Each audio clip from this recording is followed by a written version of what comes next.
저희는 지금 구약 시대를 10가지 시대로 나눠보면서 흐름을 살펴보고 있잖아요. 지난주까지는 7번째 시대로 해가지고 통일왕국의 시대에서 살펴봤는데, 자, 오늘부터는요 8번째 시대 해가지고 뭐냐면 분열왕국이에요. 자, 분열왕국 시대인데요, 이 분열왕국 시대에 관계된 성경은 어디냐면 열왕기상, 열왕기하, 그리고 역대하, 이것이 분열왕국에 관련된 성경 본문의 내용입니다. 그런데 오늘은 특별히 열왕기상을 한번 살펴보려고 해요. 열왕기상을 우리가 살펴보려고 하는데, 열왕기상은 크게 두 부분으로 나눠볼 수가 있습니다. 그래서 하나는 1장부터 11장까지, 두 번째는 12장부터 마지막에 22장까지인데요 1장부터 11장까지는 한 개인에 대한 이야기예요. 누굴까요? 솔로몬에 대한 이야기입니다. 다윗의 왕을 이어서 세 번째 왕이 된 솔로몬에 대한 이야기가 1장부터 11장까지 나와요. 그 다음에 12장부터는 솔로몬의 뒤를 이어서 두 나라로 나눠지는 이야기가 나오죠. 그래서 어떻게 보면 솔로몬 때는 아직까지는 통일왕국에 대한 이야기입니다. 그리고 두 나라는 분열왕국에 대한 이야기가 12장부터 기록되고 있죠. 그래서 우리가 알고있다시피 두 나라는 어느 나라입니까? 하나는 북이스라엘이요, 하나는 남유다죠. 그래서 북이스라엘은 10개의 지파로 이루어진, 그래서 여로보암을 중심으로, 여로보암을 시작으로 해서 나중에 호세아 왕까지 총 19명의 왕이 북이스라엘을 다스리게 됩니다. 그리고는 210년 동안 통치하다가 우리가 알고 있는 아수르라는 나라에 의해서 멸망을 당하게 되죠. 그 다음에 남유다는 르호보암이라고 하는 솔로몬의 아들이에요. 여로보암은 솔로몬의 신하요, 르호보암은 솔로몬의 아들인데, 그 아들로부터 시드기야까지 20명의 왕이 활동하다가 약 한 345년간 있다가 바벨론에 의해서 멸망당하는 게 남유다입니다.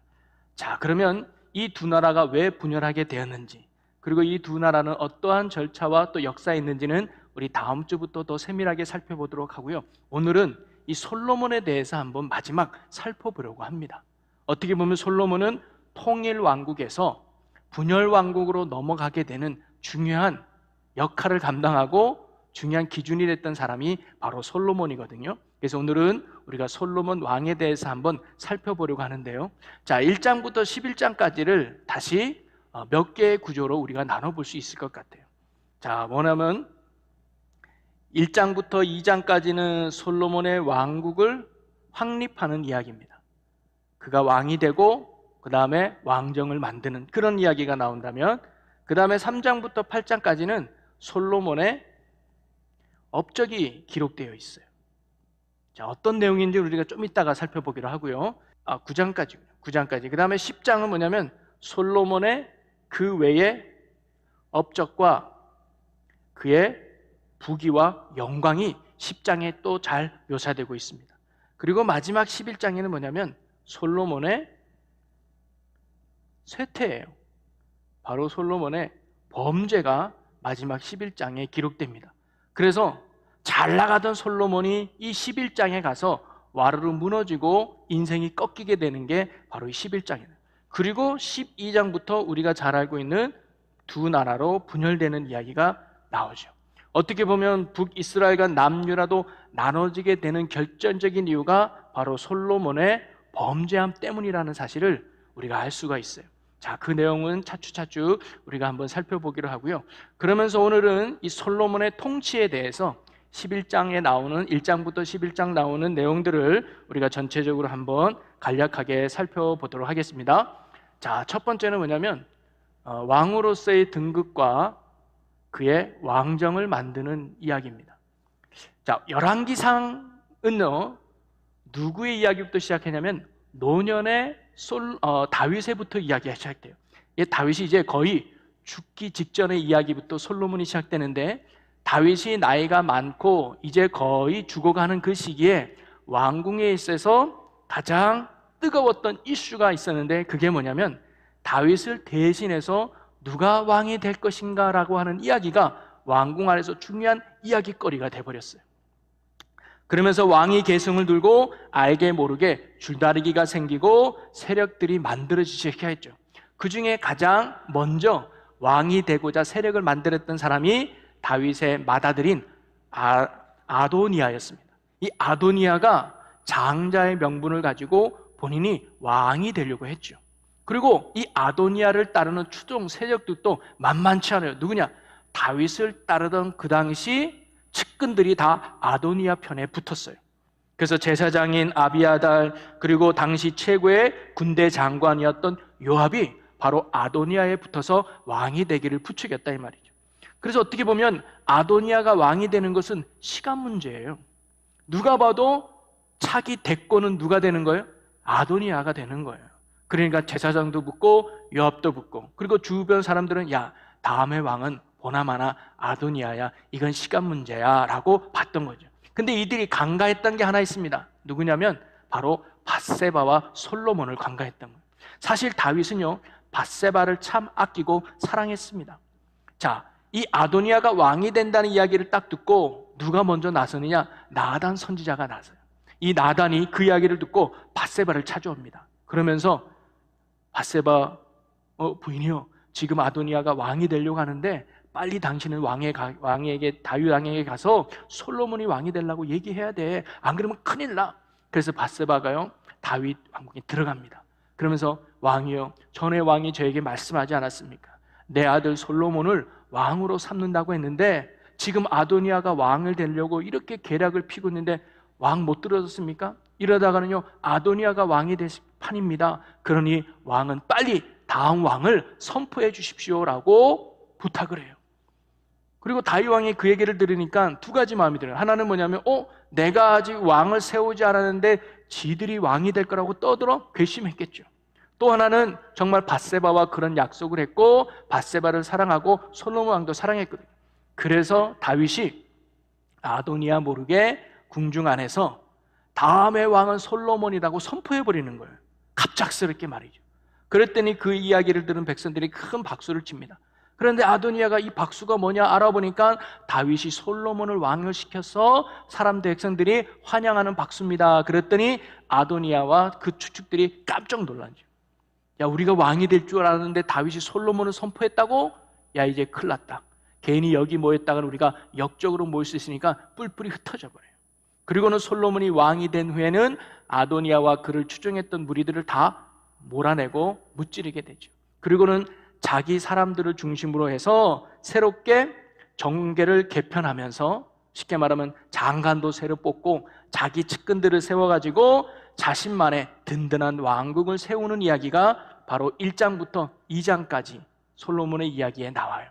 사실 솔로몬이 왕이 되고자 노력했기보다는 다윗을 통해서 솔로몬이 왕이 됐다고 하는 말이 더 정확할 거예요. 어떻게 보면 다윗의 은혜로 솔로몬이 왕이 될 수 있었던 거죠. 그리고 다윗은 말년에 죽으면서 야, 이 사람 조심해라, 이 사람 멀리해라, 네가 정말로 왕이 되려면 이 사람 정리해라 라고 솔로몬이 새롭게 왕권을 잘하기 위해서 다윗이 이야기했던 걸 솔로몬이 잘 따라서 그가 초기에 왕권은 흔들림 없이, 누구의 치이고 누구의 치에서 흔들림 없이 왕권을 붙잡는데 큰 일을 담당하게 되죠. 이렇게 해서 솔로몬이 이스라엘의 세 번째 왕으로 등극하게 됩니다. 자, 그러면서 솔로몬이 왕이 돼서 첫 번째 공식적인 일정이 뭐였냐면 일천번제예요. 우리 잘 알죠? 일천번제와 하나님의 지혜를 받는 이야기가 3장에 나와요. 그래서 솔로몬이 기브온 산당에 가서 일천번제 제사를 지내지 않습니까? 여기서 일천번제 제사에 대한 여러 가지 견해가 있어요. 어떤 학자들은 1000일 동안 제사를 드렸다, 하루에 한 번씩 해서 1000일 동안 제사를 지냈다. 어떤 학자들은 아니다, 한 번에 1000마리의 제물로 하나님께 제사를 지냈다, 이렇게 보고 있어요. 둘 다 근거가 있는 이야기도 해요. 근데 어떤 학자는 논리적으로 1000일 동안 제사를 지낸다는 것이 불가능한 건 아니지만, 다 가능하지만 그 당시 솔로몬의 왕으로서의 상황과 정황을 보면 쉽지 않은 일이라고 이야기를 해요. 왜냐하면 기드온까지 거리가 꽤 돕니다. 몇 시간 가야 되는 거예요. 그런데 이 역대하 1장에 보면 이 1000번제를 드릴 때는 솔로몬이 개별적으로 몰래 가서 드렸던 제사가 아니에요. 쉽게 말하면 국가적인 일이었습니다. 많은 관료들과 많은 백성들을 데리고 아주 웅장한 제사를 1000번제로 드렸다는 거거든요. 그런데 그러면 1000일 동안 나라의 일을 뒷전하고 3년 반 동안 제사를 지낼 수 있었겠느냐? 이건 어찌 보면 불가능한 일이었을지도 모르겠다라고 보는 견해들도 있어요. 또 하나가 요거랑 맞물려서 성경에 보면 기브온의 산당인데 규모가 큰 산당이에요. 즉 여러 산당이 있지만 특별히 기브온 산당을 가서 제사를 지낸 이유는 그 산당이 가장 넓고 컸기 때문입니다. 왜 그랬을까요?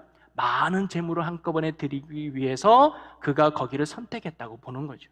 근데 사실 1000번의 제사를 한꺼번에 드렸든 아니면 1000일 동안 제사를 지냈던 중요한 건 뭐냐면 이 솔로몬이 1000번제를 드린 목적이 뭐냐 이거죠. 목적이 뭘까요? 목적은 뭐냐면 하나님의 도우심을 구하는 거예요. 그가 왕이 됐을 때 너무 부담이 느꼈겠죠. 내가 어떻게, 여러분 특별히 그런 거 있잖아요. 내 선임이 너무 잘하면 그 다음에 서는 사람이 부담을 느끼는 거예요.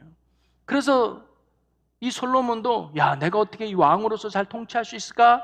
그런 생각하면서 하나님의 도우심을 얻고자 그는 1000번제의 예배와 제사를 드린 거 아니겠습니까? 자, 그런 의미로 본다면 저는 1000번제를 이렇게 해석하고 싶어요. 왜냐하면 솔로몬이 성경에도 보니까 그가 1000번제를 드린 후에 그날 밤에 하나님이 나타나셔서 그에게 내가 무엇을 해줄까라고 묻거든요. 즉 이 1000번제는 횟수가 중요한 게 아니라 이 솔로몬이 하나님 앞에 도우심을 얻고자, 즉 하나님이 나를 만나 주실 때까지, 하나님이 내게 응답해 줄 때까지 지속적인 신앙의 헌신이 1000번제의 의미라고 봐요. 여러분 만약에 규모로 따진다면 아니 솔로몬이 1000마리밖에 제사 드릴 수 없었을까요? 더 많이 드릴 수도 있었잖아요. 5000제물, 10,000제물. 사실 솔로몬이 성전을 다 짓고 나서 봉헌식을 할 때 화목제물로 드린 제물의 양이 뭐냐면요, 소가 22,000마리예요. 그리고 양이 12만 마리나 드렸어요. 그렇게 웅장하게 제사 지낼 수 있었던 솔로몬이 1000마리밖에 안 드렸다는 거 어찌 보면 이상할 수 있어요. 그래서 중요한 건 숫자가 아니라 저는 그렇게 생각해요. 솔로몬은 하나님이 응답해 줄 때까지 100마리, 1000마리, 1000마리까지 응답이 없어? 1500마리, 2000마리, 10,000마리까지 하나님이 나를 응답해 줄 때까지 지속적으로 했던 헌신의 의미가 1000번제라고 생각이 들어요. 그래서 숫자가 중요한 게 아니라 하나님이 나를 만나 주실 때까지 지속적인 헌신이 여기에 담겨져 있는 거죠. 그의 열정과 그의 헌신과 그의 믿음이 바로 1000번제 안에 담겨져 있고 하나님은 그런 솔로몬의 마음을 보셨던 거죠. 그리고는 그를 1000번제 끝난 그날 밤에 만나 주셨습니다.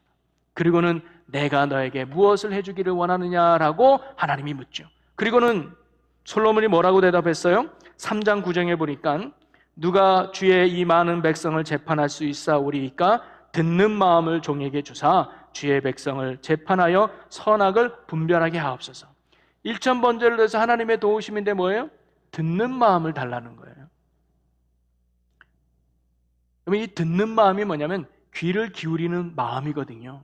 솔로몬이 이 듣는 마음은 두 가지입니다. 하나는 뭐냐면 하나님의 말씀을 듣기 원합니다라는 의미예요.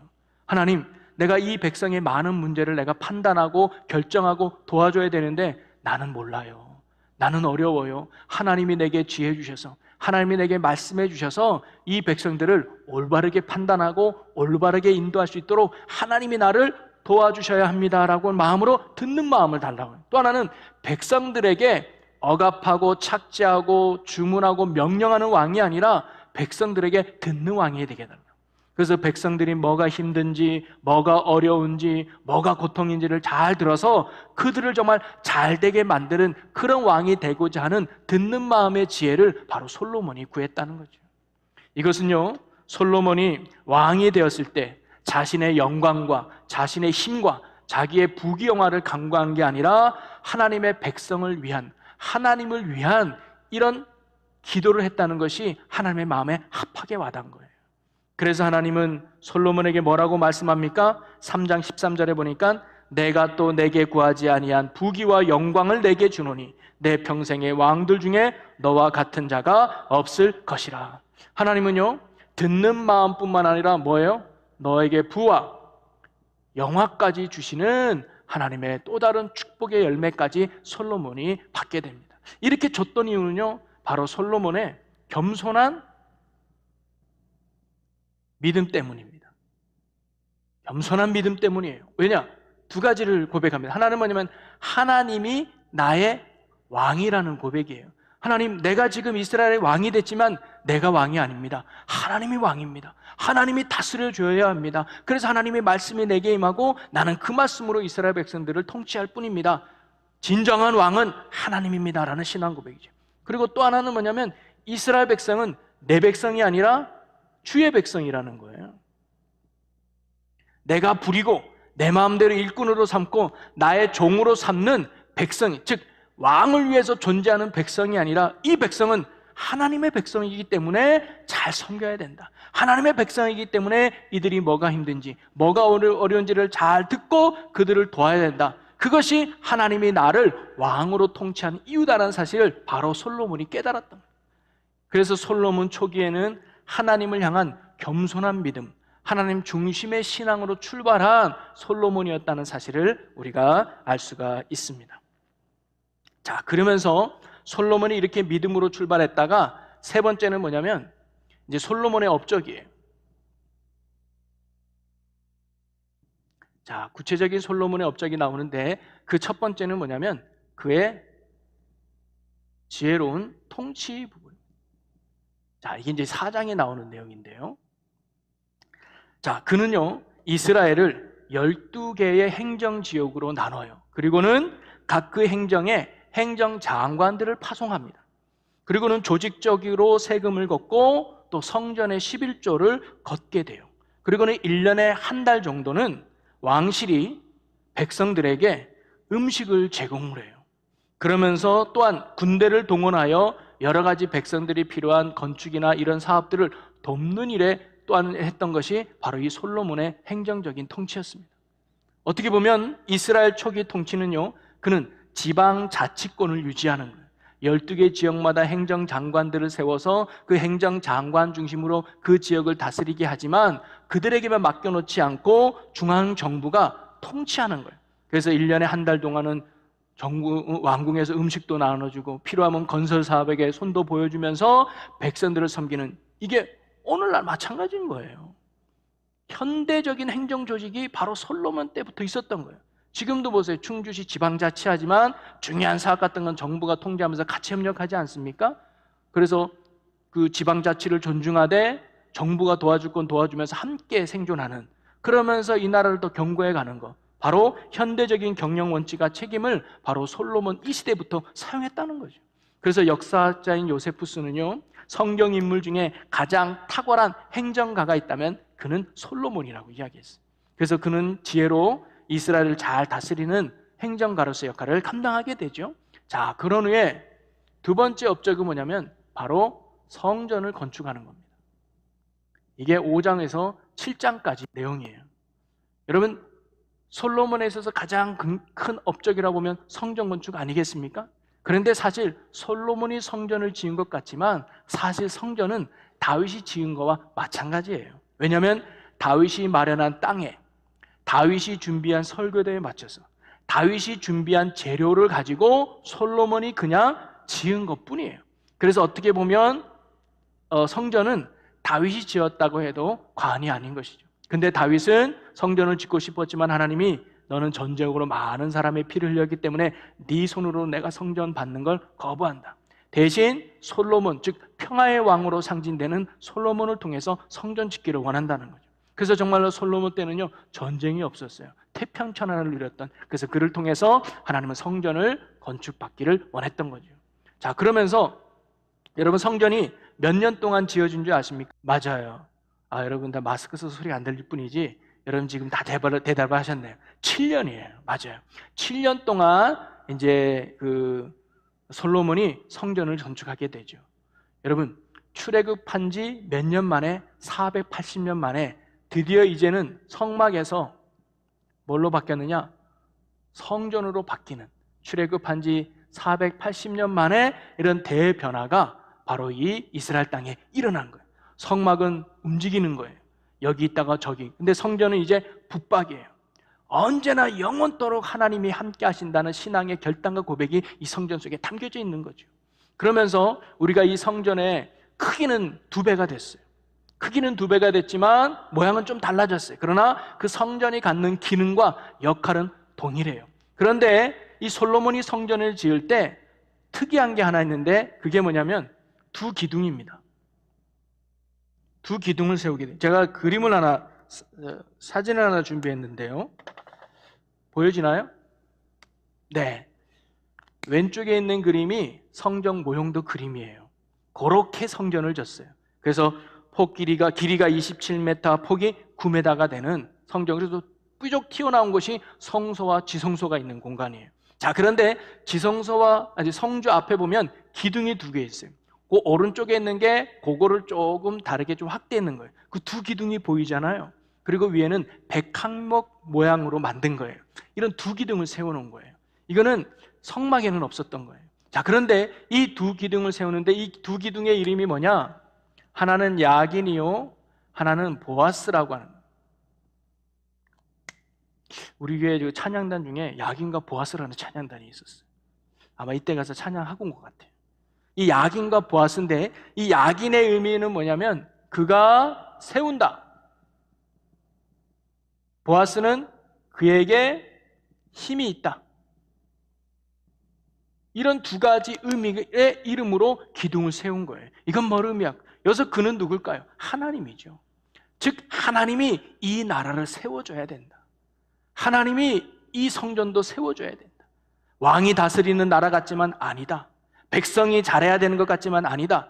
하나님이 다스려 주셔야, 하나님이 세워주셔야만 이 나라가 잘 세워줄 수 있다는 신앙 고백의 기둥이에요.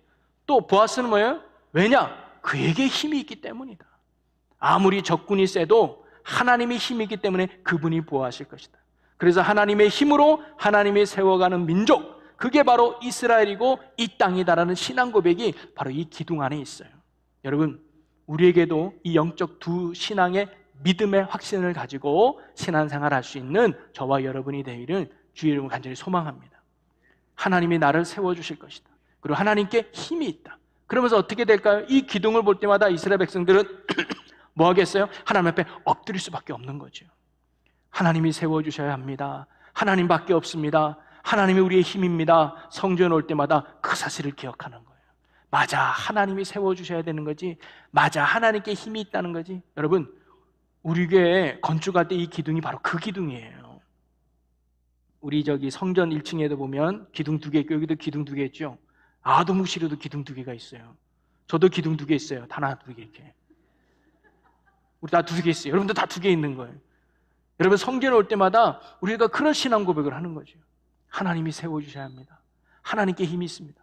여러분, 우리가 걸어갈 때마다 이 야긴과 보아스라는 2 다리 가지고 그렇게 신앙 고백, 하나님이 세워주셔야 합니다. 하나님께 힘이 있습니다. 그러면서 하나님을 더 엎드리고 나간다면 하나님의 은혜가 우리의 삶에 더욱 부어질 줄로 믿습니다. 자, 이렇게 이제 성전을 다 지었습니다. 그 성전을 짓고 난 후에, 이거 여담이지만 왕궁을 지어요. 왕궁을 몇 년 동안 짓느냐? 13년 동안 져요. 그러니까 20년 동안 성전하고 왕궁을 솔로몬이 짓습니다. 근데 솔로몬은 건축에 욕심이 많았어요. 죽을 때까지 많은 성읍들을 져요. 이것 때문에 누가 제일 힘들었느냐? 백성들이 많이 피곤하고 지쳐요. 세금도 걷어가죠.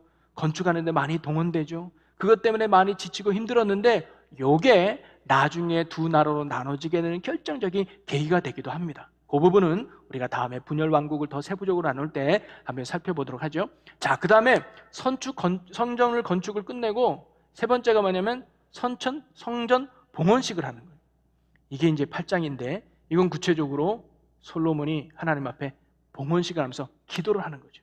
여러분, 14일 동안 거행이 되는데, 언약궤를 이제는 지성소로 옮기는 것부터 이 봉헌식이 시작하는 거예요. 그랬더니 하늘에서 큰 구름이 내려와서 성전을 가득 메웁니다. 그러는 솔로몬이 기도가 끝났을 때 하늘에서 불이 내려서 그 제물의 음식을 태우는 그런 하나님의 은혜와 영광이 이 성전 안에 넘치게 되죠. 그래서 14일 동안 이루어지는데 7일 동안은 봉헌 축복 축제를 하는 거예요. 백성들끼리 기쁨으로 나누는 거예요. 그리고 나머지 일주일 동안은 절기를 지키면서 초막절로 이 봉헌식을 보내게 됩니다. 그런데 우리가 특별히 살펴볼 건 이 솔로몬의 기도입니다. 솔로몬이 이 성전을 지어놓고 기도할 때 그 기도의 내용이 뭐냐면요, 앞으로 인간들이 겪게 되는 모든 상황에 대해서 하나님 앞에 미리 맡기고 아뢰는 기도였다는 거예요. 이거는 우리에게 참으로 좋은 교훈을 깨닫게 해주는데, 그건 뭐냐면 현재뿐만 아니라 미래에 나타난 일들을 위해서 우리가 기도해야 된다는 사실을 가르쳐줘요. 지금 솔로몬은요, 사실 부족한 게 없는 거예요. 잘 나가고 있었거든요. 그런데 솔로몬의 기도는 더 잘 되게 해달라는 것이 아니라 앞으로 우리가 어떤 어려움을 당하거나 어떤 고난을 당하거나 어떤 아픔을 당했을 때 주님 옆에 나와 기도할 때 우리의 아픔을 고쳐주고 우리의 문제를 해결하고 우리의 어려움을 건져달라고 하는 미래를 향한 기도의 내용이었어요. 그래서 그는 제사장적인 요구를 하나님께 기도한 거거든요. 이건 어떤 기도를 말하느냐? 저는 이 기도를 방패 기도라고 합니다. 미래에 일어날 여러 가지 어려움들을 미리 하나님께 아뢰면서 기도하면 하나님이 앞으로 생길 문제에 대해서 방패로 막아주신다는 거죠. 여러분, 미래에 대한 어떤 걱정을 품고 있으면 염려가 되지만 미래에 대한 걱정을 맡기면 그것이 방패로, 하나님의 은혜로 우리에게 다가오는 줄로 믿으시기를 바랍니다. 그래서요, 우리가 가장 편안할 때, 또 가장 왕성할 때, 그리고 가장 좋을 때, 그리고 더 이상 바랄 것이 없을 때 우리는 어떤 기도에 더 힘써야 되느냐? 바로 미래를 향한 방패 기도를 해야 돼요. 지금 잘 되지만 그래도 우리가 기도를 쉬지 않아야 될 이유는 뭐냐면 앞으로 우리에게 하나님의 어떤 어려움과 고난이 우리에게 올지도 모르기 때문에 다음에 그런 고난이 와도 우리가 잘 이겨낼 수 있도록, 다음에 어떤 아픔이 와도 우리가 잘 승리할 수 있도록 끊임없이 하나님께 기도하면 그것이 뭐예요? 방패의 기도가 되어서 나중에 정말 그런 어려움이 오면 하나님이 승리케 하시고 이기게 하신다는 거죠. 그러니 여러분, 어떤 상황이 있든지 어제뿐만 아니라 오늘을 위해 기도하시고 오늘을 넘어 내일을 위해서 늘 기도하여 하나님의 은혜 가운데 승리하는 여러분들이 되시기를 주의 이름 간절히 소망합니다. 자, 하나님이 이렇게 봉헌식을 끝난 후에 이제 이게 세 번째군요. 하나님이 뭐냐면 언약을 주시는 거예요. 이 솔로몬의 기도를 다 듣고 하나님이 솔로몬과 새로운 언약을 맺어주는데 이 언약은 세 가지 언약을 보면, 자, 첫 번째 언약은 뭐냐면 하나님이 성전에 대한 약속, 성전에 대한 약속을, 쉽게 말하면 이제 너가 지어서 봉헌한 이 성전 안에 내가 거해주겠다는 거예요. 내가 이 성전과 함께 하겠다는 거죠. 말씀 한 구절 볼까요? 열왕기상 9장 3절입니다. 여호와께서 그에게 이르시되 내 기도와 내가 내 앞에서 간구한 바를 내가 들었은즉 나는 내가 건축한 이 성전을 거룩하게 구별하여 내 이름을 영원히 그곳에 두며 내 길과 내 마음이 항상 거기에 있으리니. 이제 네가 구별하여 진 이 성전 가운데 내가 함께 하겠다. 이 말은 뭐냐면 이제 이 성전에 와서 제사 지내면 내가 그 제사를 받아주겠다. 이 성전에 와서 기도하면 내가 이제 그 기도에 응답해 주겠다는 거예요. 여러분, 이 약속 때문에 오늘 하나님의 몸된 성전에 나와 예배하는 여러분을 하나님이 만나주시는 거예요. 그리고 이 자리에 나와 기도하는 여러분의 기도에 하나님이 응답해 주시는 거예요. 그 근거가 뭐예요? 이 약속 때문이에요. 우리가 잘나서도 아니에요. 이 성전이 화려해서도 아니에요. 이 약속을 했기 때문에 예수 그리스도의 몸된 핏값으로 세워진 이 성전 가운데서 하나님이 뭐예요? 거룩하게 구별해져서 내가 이곳에 함께 하겠다는 거죠. 그래서 여러분, 성전에서 기도하는 게 그래서 중요하고요, 성전에서 예배드리는 게 그래서 가치 있는 거예요. 자, 그런데 하나님의 약속은 여기서 끝나지 않아요. 두 번째는요, 이 다윗의 왕조에 대한 조건부 언약입니다. 이것은 뭐냐면 솔로몬, 네가 다윗의 약속과 더불어서 내게 성전을 지었는데 이 다윗 왕가에 내가 복을 주겠다. 근데 조건부 언약이에요. 뭐냐면 너희가 내 말을 듣고 언약을 떠나지 않고 순종하면 너희가 복을 받을 것이고 그렇지 아니하면 너희가 망하게 된다고 하는 조건부 언약을 하나님이 다시 솔로몬에게 합니다. 그리고는 세 번째 언약은 뭐냐면 만약에 너희들이 이렇게 지키지 않았을 때 받을 형벌에 대한 경고를 하나님이 하고 계시는 거죠. 즉, 너가 내 말의 뜻에 순종하지 않고 나의 법도와 규례를 떠나서 나와 상관없이 살아간다면 이렇게 화려하게 지은 성전도 나는 버리겠다라고 하신 거예요. 여러분, 하나님이 정말 원하는 것은 금으로 두린 화려한 성전이 아니라 하나님을 기쁨으로 섬기며 하나님을 참된 하나님으로 경배하는 백성들의 진실된 마음을 하나님이 원하셨던 거예요. 여러분, 그 백성의 마음이 없다면 이 성전은 아무런 의미가 없다고 하나님이 말씀하시는 거예요. 성전이 중요한 것이 아니라 그 성전에 나오는 백성의 마음이 중요하다는 사실을 하나님이 다시 솔로몬에게 가르쳐주고 있는 겁니다. 여러분, 오늘도 마찬가지예요. 제가 아까 여러분 성전에 나와서 기도하면 하나님이 그 기도 들어주시고 성전에 나와서 예배하면 하나님 그 예배 받아주세요. 맞는 거예요. 그런데 우리의 삶이 하나님의 말씀대로 살아가고 하나님이 원하는 대로 살지 않으면서 성전만 나와서 예배 드린다고 하나님이 그 예를 기뻐하느냐? 아니라는 거예요. 삶은 하나님을 떠나서 죄송해요, 개떡같이 살아가면서 교회만 나와서 주여 도와주십시오 부르짖는다고 하나님이 도와주느냐? 아니라는 거예요. 성전이 중요한 게 아니라 우리의 삶과 우리의 진실된 마음이 참으로 중요하다는 거예요. 여러분, 신앙은 종교 생활이 아닙니다. 10년, 20년 습관적으로 종교 활동하는 거, 그거 하나님이 원하는 거예요. 하나님, 내가 20년 동안 주일 성수 예배를 한 번도 빠지지 않았습니다. 횟수, 그거 중요한 거 아니에요. 하나님, 내가 어떤 직책을 만나서 쉬지 않고 봉사했습니다. 그런 거 중요한 게 아니에요. 얼마나 우리의 마음이 하나님을 인정하고 하나님을 경배하며 그분의 기쁨으로 살아갈 수 있느냐, 진실된 마음과 삶을 하나님이 원하신다는 거죠. 이번에 저희가 코로나를 겪으면서 부득이하게 성전에서 예배를 드릴 수 없을 때 우리 성도들은 이런 마음의 회복이 있었으면 좋겠어요. 진정한 예배자로 말이죠. 성전에서만 드리는 것이 예배가 아니라 하나님이 정말 원하는 것은 바로 우리의 삶에서의 예배예요. 제가 어떤 교인분과 같이 이야기하면서, 목사님, 저도 성전에서 예배 드리고 싶어요. 그런데 예배 드릴 수 없어서 안타까워요. 그러면서 하나님은 우리에게 그걸 원하지 않을까요? 성전이 아니라 지금 있는 그 가정에서 주일날 됐을 때, 수요일 됐을 때, 금요일 됐을 때 성전에서 드리는 것과 같은 마음으로 네가 나를 예배할 수 있겠니? 라고 묻는 게 아닐까요? 성전에서만 하나님이 계셔서 하나님 예배 받으셔야 아니라 우리가 하나님과 약속한 예배의 시간이 있다면 그 시간이 내가 부득이 성전에 나올 수 없는 상황이라면 있는 그 자리에서 내가 성경책을 펴놓고, 그게 핸드폰이든 또는 TV든 지금 하나님이 나와 함께 하신다는 마음을 가지고 성전에 드리는 마음처럼 진실되게 그리고 성실하게 최선의 예배를 드린다면 그것이 하나님이 원하는 예배가 아닐까. 저는 이번에 우리가 그런 예배자로 세워지는 은혜가 우리에게 있었으면 좋겠습니다. 성전에서만 드리는 예배를 받으시는 게 아니라 하나님은 우리의 마음의 예배를 받으신다는 거죠. 오늘 말씀처럼 너가 말씀을 떠나서 나를 떠나서 살고 아무리 성전에서 부르짖어도 나는 안 만나주는 거예요. 그래서 이스라엘 백성의 성전이 무너진 거예요. 지금 솔로몬 성전은 없어요. 헤롯이 헤롯 성전을 지었죠, 유대인들을 위해서. 근데 그 성전만은 무너졌어요. 하나님을 떠난 성전 아무 의미가 없다는 거죠. 오늘도 우리가 마음이 바로 선 예배자, 진실된 예배자 세우셔서 바로 내가 성전이요 또 이 교회가 몸된 제단임을 믿고 흔들림 없는 마음과 믿음으로 굳게 살아갈 수 있는 저와 여러분 되기를 주의 이름으로 간절히 소망합니다.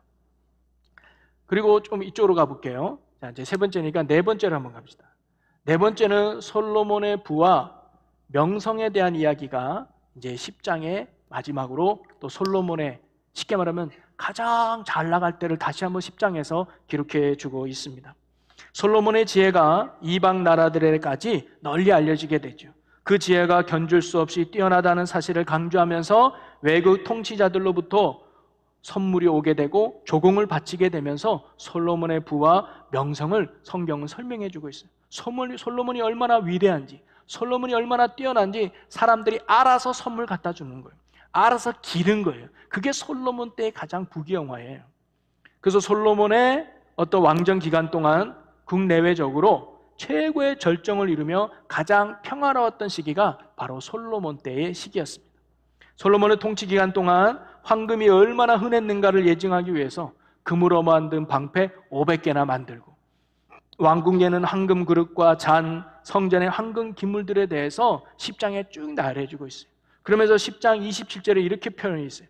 왕이 예루살렘에서 은을 돌같이 흔하게 하고 백항목을 평지에 뽕나무같이 많게 하였더라. 얼마나 은이 많았으면 돌로 여길 정도로 그만큼 잘 사는 시기가 솔로몬 때였다는 거예요.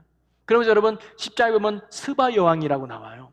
스바 여왕이 솔로몬을 찾아와가지고 내가 당신을 명성을 들어보니까 너무 돕고 싶었다고. 그래서 당신의 지혜도 듣고 쉽게 말하면 지혜를 배워가는 장면이 나와요. 여러분 이 스바 여왕이 나올 때 이 스바가 어느 지역이냐? 여러 가지 두 가지 의견이 있어요. 하나는 남쪽의 아라비아에 있는 지역이다라고 보는 사람도 있고 아니면 애굽에 있는 에디오피아로 보는 사람이 있는데 역사학자 요세푸스는 애굽에 있는 에디오피아 여왕으로 보고 있어요. 거기는 아직도 여왕이 있나 봐요. 그래서 그게 또 이렇게 설득력이 있는 게 이 스바 여왕이 이 솔로몬 때 와가지고 솔로몬의 지혜를 배우면서 하나님을 믿게 되었다는 거예요. 야, 이 지혜의 근원이 하나님이구나. 나도 이제 하나님 섬겨야지 하면서 신앙에 가지고 고국으로 돌아갑니다. 그리고는 사도행전 8장에 보면 에디오피아 내시가 예배를 드리려고 예루살렘에 왔다는 이야기가 있어요. 바로 그 신앙의 흐름이 그때까지 이어졌다는 거죠. 그렇게 보는 분들도 있는데 저는 개인적으로 맞는 것 같아요. 그래서 스바 여왕이 이 솔로몬의 지혜와 부와 명성을 높이는 좋은 예로 성경에 등장하고 있죠. 자, 이처럼 하나님은요 솔로몬을 정말 모든 나라보다 또 모든 왕들보다 높게 세우셨습니다. 그리고 세계적으로 그의 명성을 하나님께서 더 높이셨던 거죠. 주의 많은 나라가 돈을 싸들고 와서 솔로몬에게 컨설팅을 받는 역사가 솔로몬 때 일어난 거예요. 여러분, 저는 우리 교회 성도님들이 아니 이 땅의 크리스찬들이 솔로몬과 같은 삶이 됐으면 좋겠어요. 여러분이 어디 가면 직장 동료들이 믿는 자들에게 삶의 지혜를 물어보고 믿는 자들에게 결혼 생활도 물어보고 믿는 자들에게 자녀 키우는 방법도 물어보면서 야, 정말 기독교인들은 다르구나. 정말 기독교인들은 지혜롭구나. 야, 우리 교회 우리 직장에 아무개 집사 있는데 그 집사 말만 잘 들어도 될 것 같아. 아, 우리 옆집에 어디 권사님인데 그 권사님 말만 잘 따라도 우리 집에 행복할 것 같아. 이렇게 세상 사람들이 부러워하고 손을 내밀 수 있는 선한 영향을 끼치는 믿음의 삶이 우리들이 되었으면 너무 좋겠습니다. 근데 이 축복은 누가 주신 거예요? 하나님이 주셨다는 사실을 오늘 우리가 기억했으면 좋겠습니다. 그 근거는 오늘 솔로몬이 보여주었던 바로 겸손한 믿음이었던 것 같아요. 그가 보여준 겸손함. 하나님이 나의 왕이시다. 그리고 이 땅의 백성은 주의 백성이다. 나는 하나님의 부르심에 심구름꾼이다. 그래서 언제나 하나님 중심으로 하나님 마음에 합한 삶으로 살아갔던 솔로몬에게 하나님은 이와 같은 부와 영화까지 누리게 하면서 하나님의 선한 영향을 끼치는 축복의 왕으로 쓰임받게 하셨다는 거죠. 자, 이렇게 잘 나가던 솔로몬이 완전히 인생에 꺾이는 이야기가 11장에 나와요. 그 11장은 다음 주에 우리 11장 왜 그가 무너졌을까? 그러면서 어떻게 이스라엘 백성이 됐는가는 다음 주에 우리가 나눠보도록 하고요. 오늘 말씀의 결론은 아까도 얘기했지만 우리가요 솔로몬 같은 사람이 되면 너무 좋지 않겠어요? 어디 직장에 있으면 여러분들에게 아무개 이런 일이 있는데 아무개 어떻게 하면 돼? 아무개는 어떤 생각이야? 제가 아무개가 하는 대로 내가 할게. 여러분 이런 선한 영향이 있으면 얼마나 좋을까요? 싫으신가요 여러분? 좋잖아요. 여러분 하나님이 다스리는 인생, 하나님이 복 주신 인생, 이런 인생 되지 않을까요? 저는 이번에 말씀을 준비하면서 더욱 사모함이 생겼습니다. 정말 그런 인생이 됐으면 좋겠다. 여러분들도 인생에 무슨 고민이 있을 때마다 목사님 이런 일인데 목사님 어떻게 하면 좋을까요? 이렇게 물어보고 같이 나누면서 또 여러분도 주변의 이웃들이 또 직장에서는 동료들이 학교에서는 여러분 친구들이 야 어떻게 하면 성적 좋아져? 어떻게 하면 장사 잘할 수 있어? 어떻게 하면 인생 더 행복하게 살 수 있어? 난 결혼 생활은 너무 불행한데 너처럼 어떻게 하면 행복하게 살 수 있어? 그들에게 하나님의 해답임을 전해줄 수 있는 하나님의 위대함을 나타낼 수 있는 이 땅의 솔로몬과 같이 많은 이들에게 부와 영광과 하나님의 은혜를 끼칠 수 있는 이 땅의 축복의 주인공으로 쓰임받는 11장의 솔로몬 말고 10장까지의 솔로몬으로 살아갈 수 있는 저와 여러분의 복 있는 삶, 믿음의 귀한 삶이 되시기를 주님의 이름으로 간절히 축원합니다. 우리 이 시간 하나님만이 나의 유일한 왕이 되심을 고백합니다. 하나님의 지혜만이 참된 지혜임을 고백합니다. 내 인생에 야긴과 보아스의 두 기둥을 붙들고 하나님 안에 굳게 살아가는 저희들 되게 하여 주시옵소서. 그리하여 솔로몬이 받았던 부귀와 영화와 은혜의 삶이 우리의 삶이 되게 하여 주옵소서. 그리하여 우리가 이 땅 가운데 세상에 영향을 끼치며 세상 사람들이 부러워하며 하나님의 위대함을 증거하는 이 시대 축복의 주인공들이 되게 하여 주시옵소서. 우리의 믿음이 그런 믿음으로 승리케 하여 주시옵소서. 오늘도 예배함에 있어서 하나님 앞에 귀한 예물 드린 손길이 있습니다. 하나님께서 드린 손길을 기쁘게 받으시고 하나님의 나라의 큰 상급으로 쌓아지게 하시고 이 땅에 물질을 당하지 않도록 하나님이 때마다 일마다 먹이시고 입히시고 넉넉히 채워 주시옵소서. 이제 새롭게 남은 한 주간을 살아갑니다. 언제나 하나님 앞에 겸손함을 잃지 않게 하시고 늘 하나님 앞에 야긴과 보아스의 신앙으로 승리하는 하나님의 귀한 성도들 되게 하여 주시옵소서. 그 믿음 위에 서리라. 그 믿음 위에 서리. 그 믿음 위에 서리. 아멘.